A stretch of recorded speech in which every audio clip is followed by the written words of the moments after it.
1. In my tortured ears, there sounds and unceasingly a nightmare whirring and flapping, and a faint, distant baying, as of some gigantic hound. It is not dream. It is not, I fear, even madness. Far too much has already happened to give me these merciful doubts. St. John is a mangled corpse. I alone know why, and such is my knowledge that I am about to blow out my brains for fear I shall be mangled in the same way.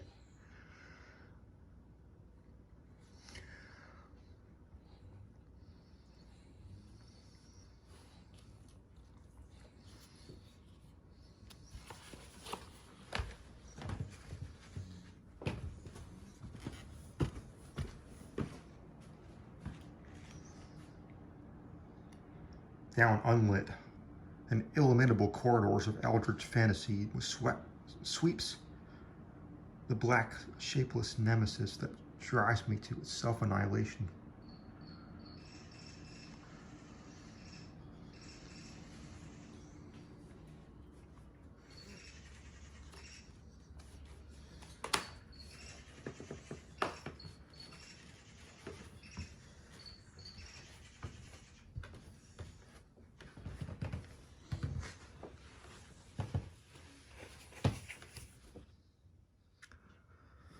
May heaven forgive the folly and morbidity which led us both to so monstrous a fate.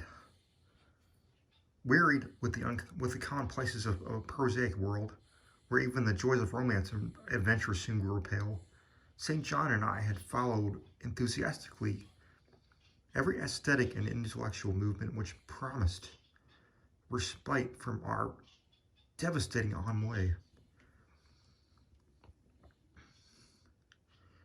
The enigmas of the symbolists and the ecstasies of the pre-Raphaelites were all our own in their time, but each new mood was drained too soon of its diverting novelty and appeal.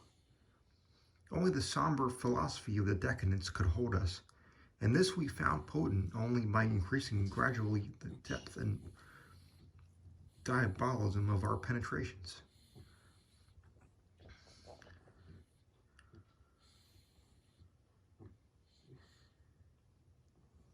Baudelaire and Huysmans were soon exhausted of thrills, till there finally remained for us only the more direct stimuli of unnatural personal experiences and adventures. It was this frightful emotional need which led us eventually to that detestable course which even in my present figure I mention with shame and timidity. That hideous extremity of human outrage, the abhorred practice of grave robbing.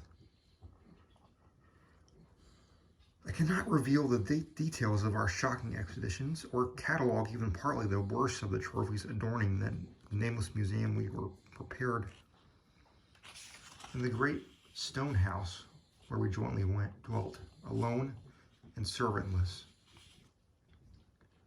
Our museum was a blasphemous, unthinkable place, where with the satanic taste of neurotic virtuosi,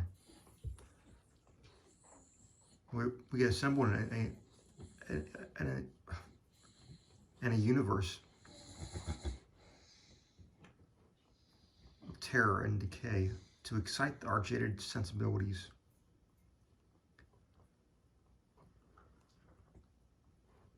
It was a secret room, far, far underground.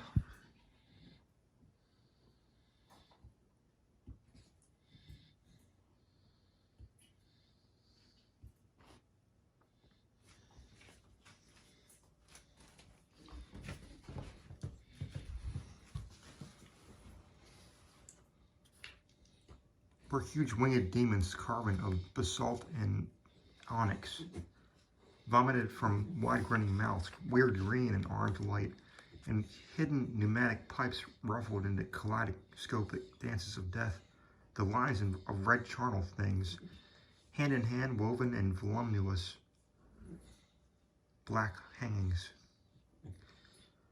Through these pipes came at will the odors of our moods most craved, sometimes the scent of pale funeral lilies, sometimes the narcotic incense of imagined eastern shrines of the kingly dead, and sometimes, how I shudder to recall it, the frightful, soul-upheaving stenches of the uncovered grave.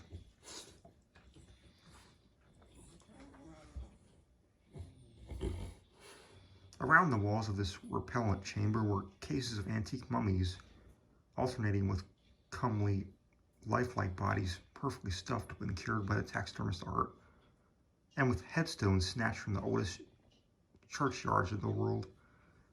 Niches here and there contained skulls of all shapes, and heads preserved in various stages of dissolution. There one might find the rotting bald pates of famous noblemen, and the fresh and radiantly gold heads of new buried children. Statues and paintings there were, all of fiendish subjects and some executed by St. John myself. A locked portfolio bound in tanned human skin held uncertain and unnameable drawings which it rumored Goya had perpetrated but dared not acknowledge. There were nauseous musical instruments, stringed, brass, and woodwind, on which St. John and I sometimes produced dissonances of exquisite morbidity and cacodemoniacal ghastliness. Whilst in a multitude of inlaid ebony cabinets reposed the most incredible and unimaginable variety of tomb loot ever assumed, assembled by human madness and perversity. It is of this loot in particular I must not speak. Thank God I had the courage to destroy it long before I thought of destroying myself. The predatory exertions on which we collected our most unmentionable treasures were always artistically memorable events. We were no vulgar ghouls, but worked only under certain conditions and of mood, landscape, environment, weather, season, and moonlight. These pastimes were to us the most exquisite form of aesthetic expression, and we gave their details a fastidious technical care. An inappropriate hour, a jarring lighting effect, or a clumsy manipulation of the damp sod would almost totally destroy for us that ecstatic titillation which followed the exhumation of some ominous grinning secret of the earth. Our quest for novel scenes and piquant conditions was feverish and insatiate. St. John was always a leader, and he it was who led the way at last to that accursed spot which brought us to our hideous and inevitable doom. By what malignant fatality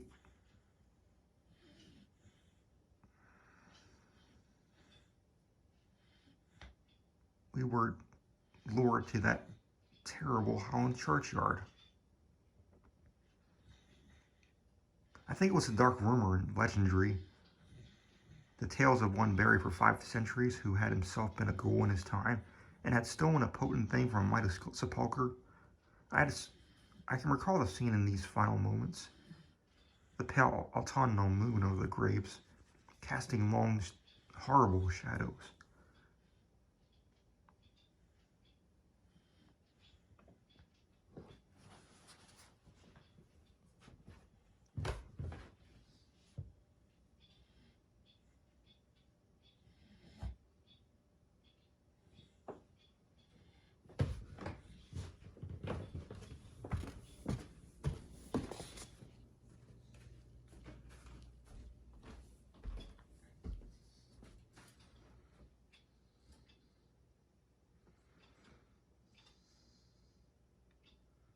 the grotesque trees drooping sullenly to meet the neglected grass and the crumbling slabs.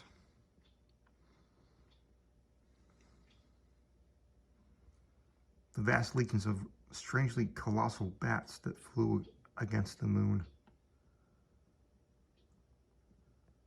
The antique ivy church,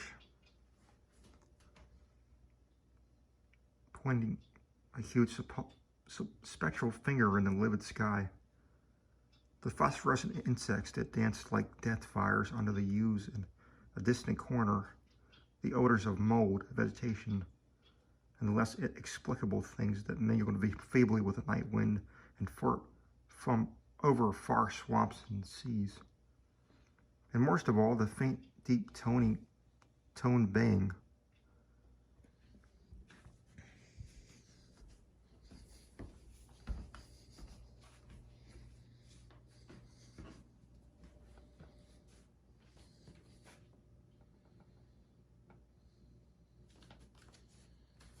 of some gigantic hound, which we could neither see nor definitely place.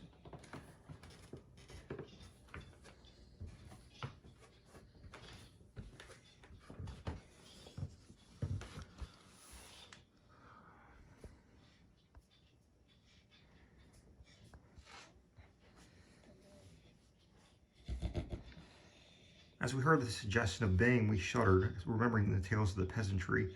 For he whom we had sought centuries before been found in this selfsame spot, torn and mangled by the claws and teeth of some unspeakable beast. I remembered how we delved in this ghoul's grave with our spades, and how we thrilled at the picture of ourselves. The grave, the pale watching moon, the horrible shadows, the grotesque trees, the titanic bats, the antique church, the dancing death fires, the sickening odors, the gently moaning night wind, and the strange half-heard directionless baying, of whose objective existence we could scarcely be sure. Then we struck in substance harder than the damp mold, and beheld a rotting oblong box crusted with mineral deposits from that long, undisturbed ground. It was incredibly tough and thick, but so old that we finally pried it open and feasted our eyes on what it held. Much, amazingly much, was left of the object despite the lapse of 500 years. The skeleton, though crushed in places by the jaws of the thing that had killed it, held together with surprising firmness, and we gloated over that clean white skull with its long, firm teeth, and its eyeless sockets that once had glowed with a charnel fever like our own. And the coffin lay an amulet of curious and exotic design, which had apparently been worn around the sleeper's neck. It was the oddly conventionalized figure of a crouching winged hound or sphinx with a semi-canine face, and was exquisitely carved in antique oriental fashion from a small piece of green jade. The expression on his features was repellent in this extreme, savoring at once of death, bestiality, and malevolence. Around the base was an inscription in characters which neither St. John nor I could identify, but on the bottom, like a mayor seal, was graven a grotesque and formidable skull.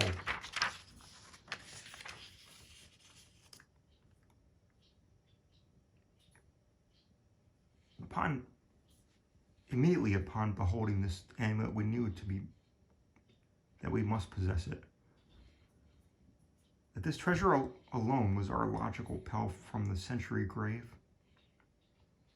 Even had its outlines been unfamiliar, we would have desired it. But as we looked more closely, we saw that it was not wholly unfamiliar. Alien it indeed was to all art and literature, which sane and balanced readers know. But we recognized it as a thing hinted of in the forbidden Necronomicon of the mad Arab Abdul al-Hazarad. The ghastly soul symbol of the corpse-eating cult of inaccessible Lang in Central Asia. All too well did we trace the sinister lineaments described by the old Arab demonologist. Lineaments, he wrote, drawn from some obscure supernatural manifestation of the souls of those who vexed and gnawed at the dead. Seizing the green jade object, we gave a last glance at the bleached and cavern-eyed face of its owner and closed up the grave as we found it. As we hastened from that abhorrent spot, the stone amulet in St. John's pocket, we thought we saw bats descend in the body to the earth we had so lately rifled. As if seeking for some cursed and unholy nourishment. But the autumn moon shone weak and pale, and we could not be sure. So too, as we sailed the next day away from Holland to our home, we thought we heard the faint distant bang of some gigantic hound in the background. But the autumn wind moaned sad and wan. And we could not be sure.